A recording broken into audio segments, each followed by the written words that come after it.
A player I know has struggled with his game for some time. Money being a secondary consideration to him, over the last few months he has changed clubs 3 times, each time more expensive than the last.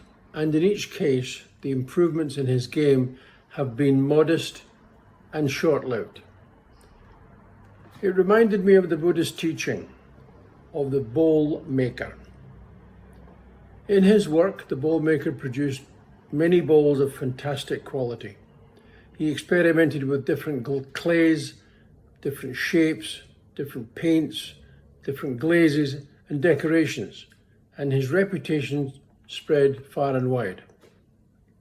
As he prepared to meet the Buddha, he worked long and hard to produce a bowl which he believed worthy of a gift for the master. However, despite how hard he worked, how much time and money he spent, he was unable to produce a bowl which he considered worthy. In the last few days before his meeting, he ended up with red eyes from sleepless nights, calloused hands, and extreme frustration. In his desperation, he cast one last bowl. This one was well made and formed, but it was as simple as it could be. No special clay, no ornamentation, no decoration. It was in fact the simplest bowl he had ever produced. And yet, in its simplicity, it seemed to possess a beauty and a presence which he had seen in none of his other creations. As he offered it to the Buddha, he was almost apologetic, saying, "Master, this is a simple bowl, albeit well made and sturdy.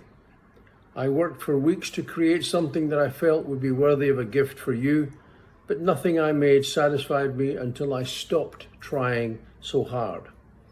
This simple bowl holds nothing but my sincere gratitude for your teachings." Expecting the worst, the man was surprised when the Buddha held up the bowl for all to see. "Do you see its true nature?" said the Buddha. "This bowl embodies one of the deepest truths of existence.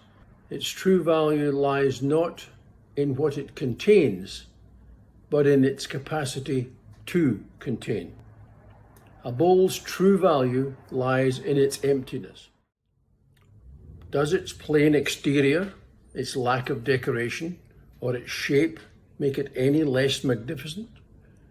Do these omissions make it any less valuable or capable in its primary function, that of acting as a vessel?" To the bowl maker's surprise, rather than refusing the bowl and casting it aside, the Buddha continued to use it for the rest of his visit to that small town.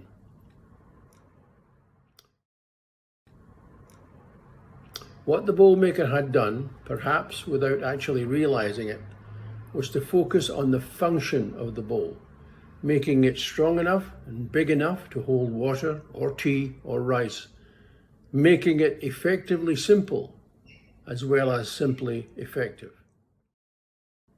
In essence, he got himself out of the way and produced not something which he thought would enhance his reputation or bring praise, but something which would be able to be used and used well by people who needed it and could afford it, this simplest of bowls.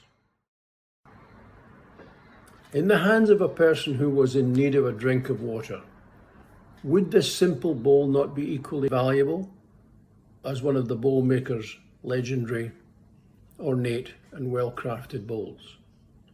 And if water from a simple container was poured equally into a simple bowl and into one of the legendary, ornate and well-crafted bowls, would a thirsty person be able to taste the difference?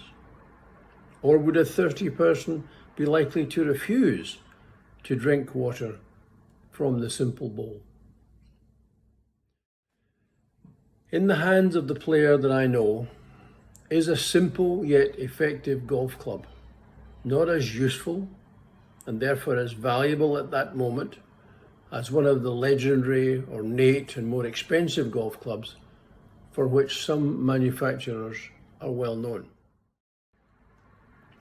Is there an expectation in him that one of these more expensive golf clubs is somehow likely to be able to allow him to instantly produce better shots? Or, as in the case of water poured equally into an expensive bowl and into the bowl maker's simple bowl, is not the taste going to be the same? Perhaps the truth forward for the golfer in question is to recognize that if the taste of the water coming from his bowl is not to his liking, then it is perhaps time to look internally at the water and not externally at the bowl.